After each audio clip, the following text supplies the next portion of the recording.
I'm going to be trying out Photoshop's new generative fill tools to see if I can take this image and make it even more atmospheric. We have to start with some breaking news. The Indiana Pacers, they have acquired all-star forward Pascal Siakam in a 3-team deal that sends Bruce Brown, Jordan Nwora, and 3 first-round picks to the Toronto Raptors. That's what sources told our Adrian Wojnarowski. So, Woj, how did this deal get done here? Different trade and package scenarios between Toronto and Indiana. So as Woj just reported, Pascal Siakam is finally being moved from the Toronto Raptors to the Indiana Pacers. Now, this is a conversation that's been going on for the past couple of days, but in a much larger scope. Pascal Siakam being traded from Toronto has been conversations that has been had for over a year now. Trading him, honestly, isn't a surprise. It was what team was willing to go get him, and the Pacers are the lucky recipients.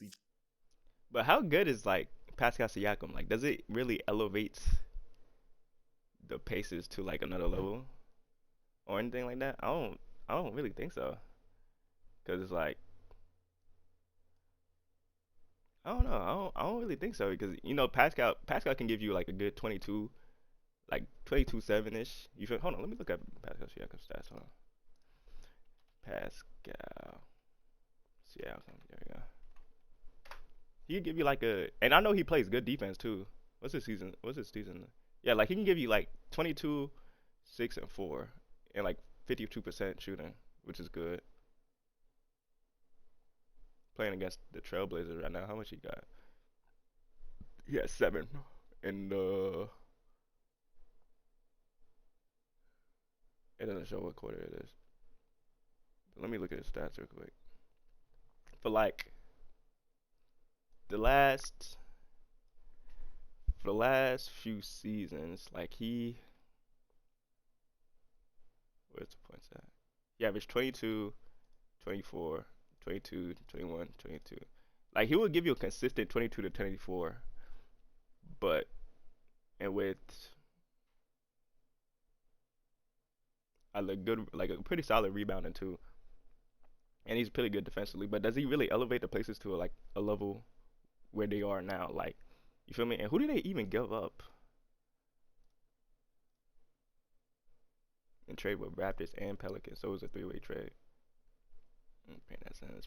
Bruce Brown, which is pretty good. I don't know who this is. And 3 first-round picks to Toronto Raptors.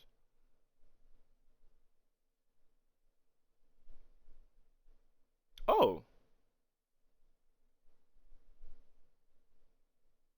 that's it. They did give up 3 first-round picks though, but still, you're basically giving up Pascal Siakam for Bruce Brown. Okay, now I see why.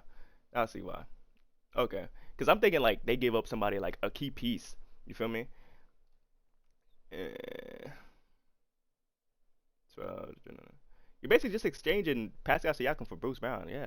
Okay. Now I see it differently. But still, like, does he really like? You feel me?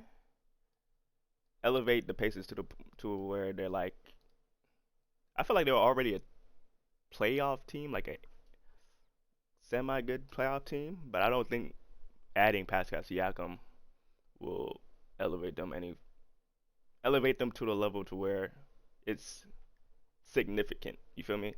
But add like a good pick and roll center. Well, they have what's it called, Turner. I don't know. I just feel like they're missing one more like superstar talent. I don't think that, and like just keeping the people that they have now, and adding like one superstar talent, like either that's from the draft or giving up more first round picks to get somebody that's like, you know, noticeably better than the average NBA player. You feel me? Then I like, you feel me? Kind of play him like I don't know. Because look at the Kings. Like, they have a good, well-oiled team led by De'Aaron Fox and Sabonis. You feel me? Because that's like their 1-2 punch. But they're not like the tippity top. Well, De'Aaron Fox did level up a lot. And he's probably like a top 10 guard right now. So, but so is Halliburton. I feel like Halliburton is a top 10 guard too. So I don't know. I just feel like they're missing one last thing, bro. Trade breaks down like this. The Pacers are going to receive Pascal Siakam as well as a second rounder, and then the Toronto Raptors effectively are just going to receive 3 first rounders. The most noteworthy role player, or at least cap filler, that they received is Bruce Brown. But the 3 first rounders, 2 of which are Indiana, 3 first rounders, 1 of which is this upcoming draft class, another one is 2026, and then the 3rd draft pick is effectively this year another draft class that is a combination of the worst selection of 4 other teams, and it seems like from certain reports is going to be currently roughly 27th overall pick, so a lower first rounder. Now, how exactly do I feel about this? What does it mean? And there's a lot to kind of break down. So first and foremost, when it comes to the Toronto Raptors, I kind of reported on this for the past couple of months now, even heading into last season. Effectively, this team is trying to blow it up. It's no brainer here. They've already started this trajectory during the offseason. Ever since Kawhi left, you should have looked at that team and be like, because they had Kyle Lowry, Van Fleet, Pascal, OG. I mean, they have good role players, but they needed a superstar like Kawhi for them to elevate, and they ended up winning the championship. But after Kawhi left, I did not see how they didn't blow it up right then and there. Like, I understand that they gave them like 1 season to see what had proved themselves, but after that, I don't know what they just did. Season when they didn't bring back Fred VanVleet. They continue this trajectory in the middle of the season. Another trade that they went through, acquiring IQ and RJ Barrett by sending over OG Anunoby to the New York Knicks. It was almost inevitable that they were going to move up Pascal Siakam because he was on an expiring contract. This isn't a surprise from the Toronto Raptors, and in return, I actually think they got a pretty good haul. We're talking about a player who is 29 going on 30 in April, was on an expiring contract, and they received 3 first rounders for him. I actually think that's pretty good for Toronto, and in return they also received another veteran in Bruce Brown that they're probably going to flip and receive another draft pick. Yo, I'm doing a reaction right now. What do you think about the nigga, fuck yo. Oh damn, fuck. Bro, what do you think about the cook gay? You said what? You smoke, bro. Yeah, man. Nigga stoner. Oh, but what do you think about the Pascal Siakam trade? Shit. I mean, I think it's good. I think it's good for what they got. Like they basically just traded Pascal Siakam for Bruce Brown and a couple picks. You feel me? So the Raptors got Bruce Brown? Yeah, the Raptors got Bruce Brown and a couple picks, and the Pacers got Pascal Siakam. I think it's a good trade from from the trade itself, but I don't think it elevates the Pacers to like, you know, where they were before. Pascal Siakam low-key ass though. Yeah, like the way he plays is like nasty. It only worked in Toronto because he was the only nigga that was like trying to do that for real. But imagine him playing with fucking. He averaged 22, 7, and I think 6 or 5. Like he's weird. Solid. He ass, like he good, but he ass at the same time. Like, bro, what you mean? When defenders guard him, like nigga that actually play defense, he not scoring, bro. He only scoring like nigga that don't play defense type shit. Like imagine nigga him versus fucking Giannis. Giannis is fucking wiping this nigga on the ground. It's over with. Yeah, that's what I mean. But like, he's still like better than the average basketball player though. You feel me? No, yeah, that's what I'm saying. It's like it's weird. I say he like an 83 overall, some shit. 83 overall. I'll give him an 85. Okay, yeah, 85. But that's still like it's like the way he played, bro. Like, I don't know. But then again, it probably just looked nasty. But in real life, that shit probably like that shit probably unguardable. Like, that shit just looked nasty as hell, bro. So I don't know. It could be, but he playing with Halliburton, and like I don't know. Unless he developed like can he shoot threes? Yeah, he can shoot threes. Hold on, let me look at his percentages real quick. He's shooting 52% from the field. Like he not no shooter. On threes. Let me see. On threes, he is shooting. He gonna have to do that shit now. He with fucking Halliburton. Cause he's the type of nigga. I mean, he's solid. He's a solid 3-point shooter. He's shooting 31.7%, which basically 32%. I don't know. It really depends on how him and Halliburton play together. It would be easier for him, but I don't know. Like he played damn like he dribbled a lot. Like he had a ball in his hands a lot type shit. He's like a downhill type of player. Yeah, and I don't know if he gonna match up with Halliburton, who's a nigga who was like getting 20 assists a game. Like, would you call that a big three? Halliburton, Who?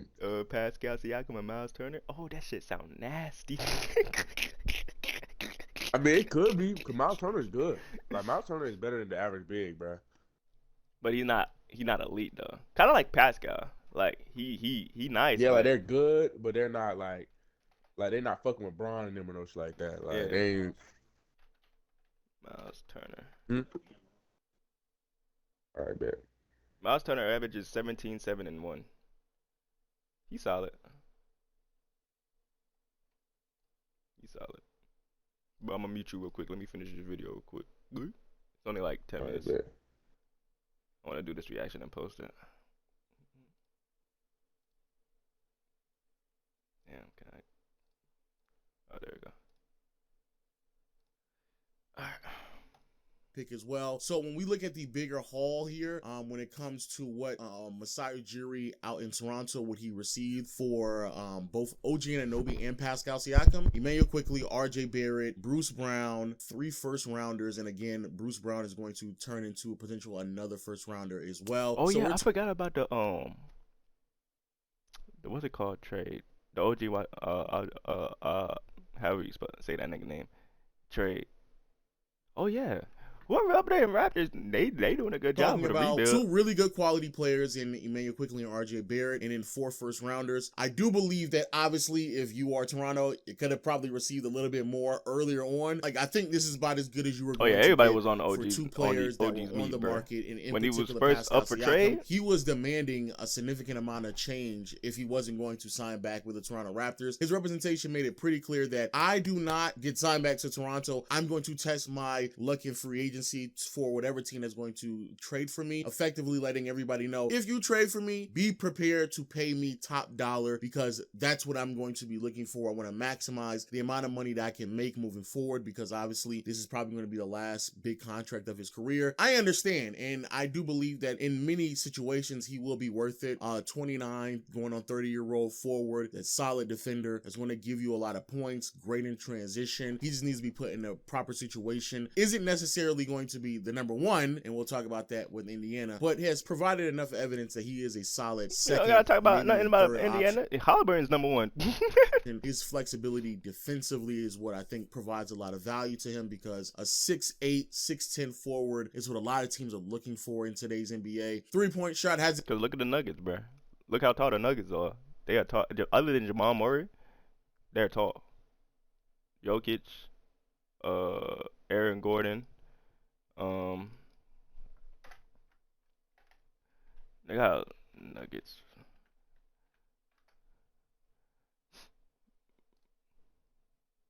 Like they even got DeAndre Jordan on the bench.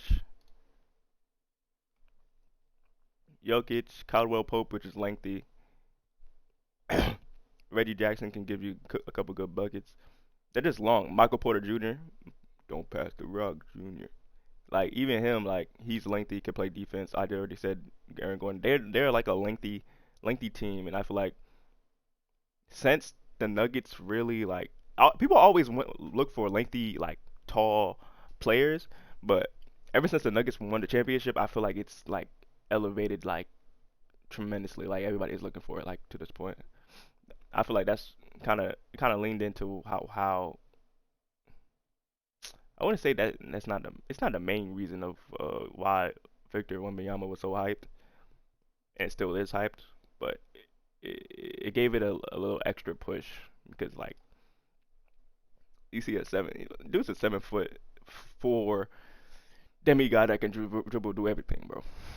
Everybody's don't want him, but like just the way the NBA is heading and everything like that is just crazy because it's just like lengthy, tall. If you're not 6'6", it's gonna be tough for you, bro.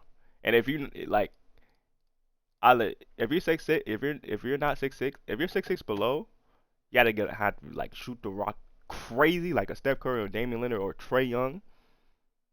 Play excellent defense like a Drew Holiday, or like have like such a dominant presence around the rim like a prime Russell Westbrook or like a D Rose or like, you feel me, or even at some extent a John Morant, you know what I mean, with with that you have to have playmaking.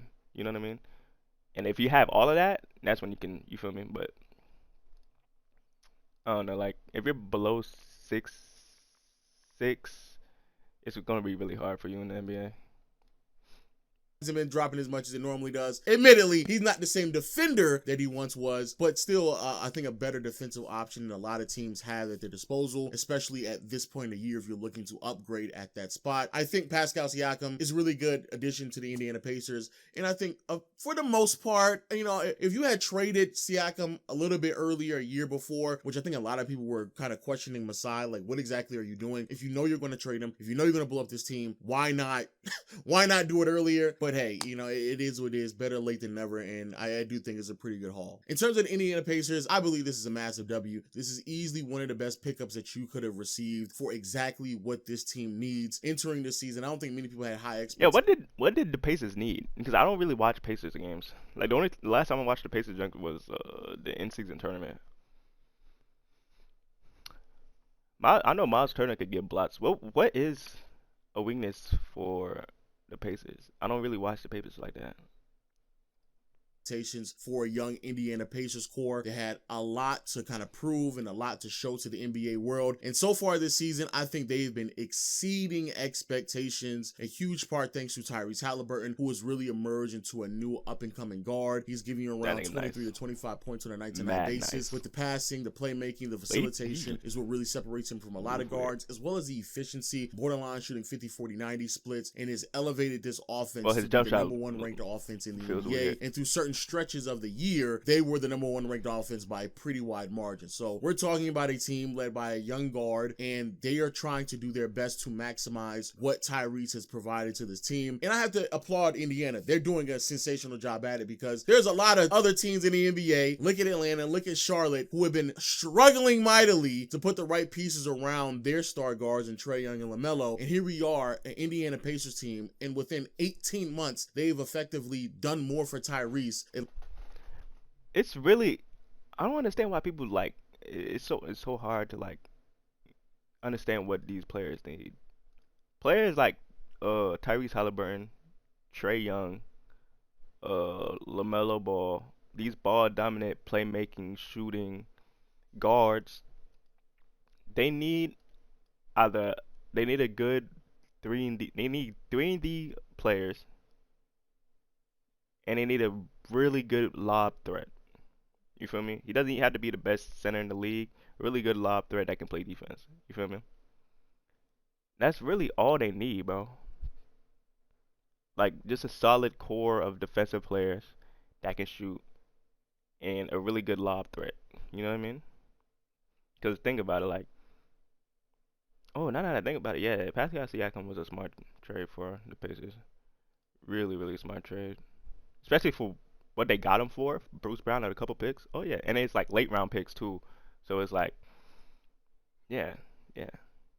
Really good trade. Now that I think about it, it's a really good trade. Because Pascal can give you a good 20, 22, 24. Rebound for you. Play good defense. You know what I mean? That's, yeah. Because if you put Pascal Siakam on the Hawks, he will fit well with Trae Young. He will fit well with LaMelo Ball. You know what I mean? Yeah. Atlanta's done for Trae, and Charlotte's done for LaMelo. So I give nothing but praise to an organization that understands and knows their situation. And if you're Indiana, you are now looking at a team that has acquired not one, but two quality pieces in trades in Tyrese Halliburton and Pascal Siakam. And the greatest part about it is you kept Miles Turner, you kept Benedict Mathurin. Buddy Hield is on Miles expiring, Turner, so that's the crazy thing, back bro. as well. But you kept Obi Toppin as well. You kept Naismith. You kept a lot of players that many of us assume you were going to have to lose in the process. They so just again, only traded nothing Bruce but praise. Brown, So the bro. first form of criticism that many people have when it comes to this transaction for the Indiana Pacers is Pascal Siakam and how much money is he going to get paid, because he is due and owed and looking for a huge payday. Again, like I said before, he made it very, very clear that if you trade for me, I'm probably going to be looking out in free agency to figure out, what my market looks like so I can maximize the amount of money I want to get paid, which essentially means, bro, I'm trying to get roughly max money here. You know what I'm saying? So if that is the case, what are the teams that are willing to pay him that much money. And I honestly believe it's the reason why a lot of teams that were in the conversation kind of went to the wayside, because they knew that if they were to trade for Pascal, they don't want to give up something. And then in a couple more months, when Pascal is looking at free agency, he's like, bro, I want to get paid the most and y'all can't offer it to me, so I'm going to skedaddle. However, Indiana does fit under that umbrella of teams that has the ability to do so. So when you look at the Pacers' financial situation, Okay, that makes sense. They do have Buddy Hield coming off the books, That does make sense, because who the hell is paying Pascal? Don't get me wrong, Pascal, he nice. You feel me? But like Bill said, like, he not elite. Like, he's not the top elite. You feel me? But he nice. Is he max contract nice? No. Is he like 80 million 4 years? I'll give him that, like 80 million 4 years, yeah. Around that range. I'm about to start putting, like, I've been watching a lot of soccer or European football, whatever you want to call it. And I've been looking at like people's market values and stuff like that. In terms of like all these big contracts people are getting, like Jokic, he had like a $270 million contract for like 5 years. Pascal Siakam would be like 80 million for 4 years, bro. Maybe pushing 90. I'll give him like 88 million 4 years. You feel me? Or 3 years, whatever. But I'm not giving him a max contract, bro. If I'm an owner for a team, I'm not giving him a max contract, bro. I'm not gonna lie. Toppin is also coming off the books. We're talking about a team that once Bruce Brown is going to be off the books because he's a part of the trade. We're talking about a team that's going to be around only $100 million committed to the salary cap. Yeah, and it makes sense. Like, look at everybody. Halliburton, obviously, he's going to have the most. But if he has like 88 mil compared to everybody else, like, it makes sense. So this is a team that is going to be roughly $100 million committed to the payroll, a team that's going to have a lot of flexibility, and more or less a team that has to kind of sign Pascal Siakam and almost give him everything that he's worth, because to them, he is valuable to them. That's what he is worth. When people have this conversation about what is a player worth, quite frankly, is all determining on the situation that you're in. Every team has a certain value point or what a player is worth to their situation. It's the reason why Rudy Gobert can get a max contract in Utah. He may not be a max caliber player across the rest of the league, but to Utah and even to Minnesota, he's worth that. So when it comes to Indiana, yes, Pascal Siakam is going to be worth a near max contract, even though in contrast to everyone else in the league, and when we look at everybody else in the league, I mean, Pascal, I wouldn't be surprised if he falls somewhere between the lines of $35 to $40 million in the upcoming seasons, which will put him around the same price point as a Darius Garland, Shai Gilgeous-Alexander, Anthony Edwards. Like, I wouldn't be surprised if he gets somewhere in that ballpark. And again, that may sound like a lot of money. It is. For an Indiana Pacers team that understands, hey, look, man, we're a small market. We understand that we're not going to be able to sign star players in free agency. We understand how difficult it is for you to also draft star players as well. And we already have one on our roster in Tyrese. So to maximize what he's providing, we need to go out and get another star to complement him. And we're talking about a team that defensively struggles mightily, so they're looking for some flexibility there. A team that plays a little bit small at times because outside of Miles Turner, they don't really have anybody give you some scoring ability who is, 6'7", 6'8", and taller. And then you're also talking about that it has a bunch of three-point shooting, floor spacing. So for someone like Pascal Siakam, who has been struggling mightily to play alongside a lot of other non-floor spacers or a lot of other non-shot creators out in Toronto, you're potentially going to get a better version of him anyway. So for Indiana, it's all worth it. It's certainly all worth it. Now, another quick question I've seen a lot of people have is, what exactly does this put them in the conversation of other Eastern Conference teams? A lot of people look at the roster, 7 as you can seeds, see on bro. the screen right here, and at the 8, end, 7 you're saying seed, barely top making the blank playoffs. squad in the East. Now, does this mean that Indiana is better than the Philadelphia 76ers? No. Milwaukee? No. Boston? Hell no. Miami? Even then, it's probably still a no. But even with that being said, Indiana is not trying to put themselves in title contention now rather than prepare themselves Finals for the upcoming years. If you're Indiana, of course, you're not foolish enough to believe that you can compete with what other teams can build, but who knows what Milwaukee's going to look like in 3 or 4 years. Damian Lillard's going to be older, Brook Lopez, Chris Middleton, all will be older, and who knows what they're going to be able to adjust and maneuver around Giannis. Who knows what Philadelphia is going to look like. And B might not even be there in another 2 or 3 years because he's probably going to start to realize that he's running out of opportunities as well. And also, who knows what Miami's going to look like in the next 2 to 3 years if they continue to swing and miss on key star players that they're trying to add to the roster, while Jimmy Butler continues to regress because he's just going to get older naturally. Who knows what the Eastern Conference is going to look like in another 2 or 3 years, while you're still going to be able to compete with a fairly still active and productive Pascal Siakam, a bunch of three-point shooting, quality big and Miles Turner, and you're still going to have Tyrese Halliburton merging into his prime, which is, in my opinion, the biggest benefit of having Tyrese Halliburton on this roster, and why I love that trade that Indiana did about 2 years ago when they went after Tyrese in the trade with the Sacramento Kings. You are essentially getting a franchise star on their rookie contract, and because you know for who really Tyrese Halliburton is, who really knew Halliburton was gonna be this good in Sacramento? I knew he was gonna be good, but like this good, like 2020, like 20 points, 20 assists, good. No one saw that, bro. No one saw that, bro. If you say you saw that, you're lying. If you said you saw Tyrese Halliburton averaging 20 and 20 for like 4 days straight, you are lying.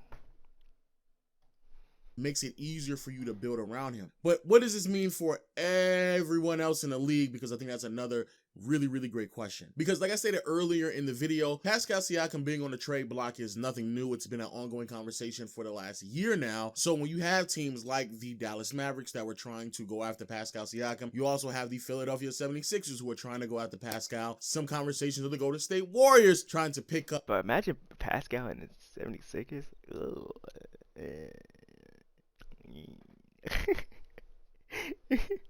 I don't know why I like it, but it sounds nasty. Like, I don't know what it is, bro.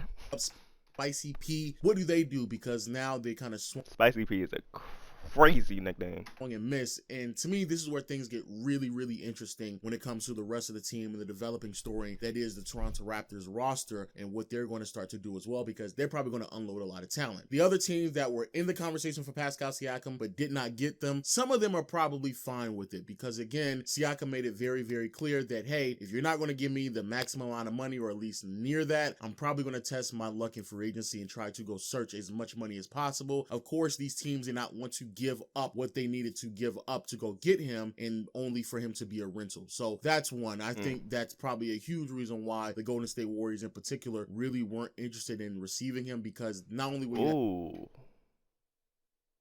are they gonna give up? Andrew Wiggins? Andrew Wiggins have been playing like garbage. Yeah, they don't even have the money to sign him like that though. Oh, they don't, because they gave everybody like Mac. Didn't Golden State give like everybody like OD money? Like, I know they obviously gave Steph. I know they gave Clay, Draymond. I'm pretty sure they gave Andrew Wiggins a lot of money as well. Then they gave Jordan Poole some, but he's trading now. Oh yeah, they really didn't have no money. You have to pay Pascal, but then we also have the other conversation of, hey, what exactly is going on with Klay Thompson as well? However, the team that I am really and it's crazy, the downfall of Klay Thompson is insane. How's a pure shooter like forget how to shoot for like years? Like, this is something that you do for years. Like, I don't really watch Warrior games. I watch Warrior games a little bit. But it's just like, I don't know, like, what's the problem with Klay? Like, he's still shooting the same shots that he always shoots, but he's just missing. You know what I mean? And did he have an injury? I know he had an injury when he, like, a few years ago, like 2 years ago, around there. But now it's just like, I know it's been a while now, so it's like, I don't know what's going on with Klay right now. It's like, somebody like him, you would expect for him to be really good for a long time just because of his presence being a shooter, kind of like a Ray Allen. You know how Ray Allen was good for a really long time, even though he was out of his prime. I was thinking the same thing for like Steph and Clay. But with Clay, it's just like I don't know, he just forgot how to shoot, you know. So either like it's either two things, like either he's gonna be completely washed and get traded, or he finds his stroke, pause, and makes a comeback. But I don't know where you're looking, bro. You might get traded, gang. I'm not gonna lie. That dynasty, the percentage of the dynasty actually coming back is probably like 12%. I'm not gonna lie. They're getting older. Everybody getting older. Clay's decline is crazy. Draymond, I don't see Draymond picking up this level of defense for very long either. And Steph is getting older, but Steph is Steph, so like. Concerned with is the Philadelphia 76ers. The reason why I was really concerned about Philadelphia is because there's actually no rhyme or reason why you should not have been in the conversation. And the fact that we haven't heard really any noise at all out of Philly for making any type of changes on their roster is very concerning, because I told you all maybe a few months ago when the trade with James Harden initially happened that this could be the signs of the process starting to be over. And the reason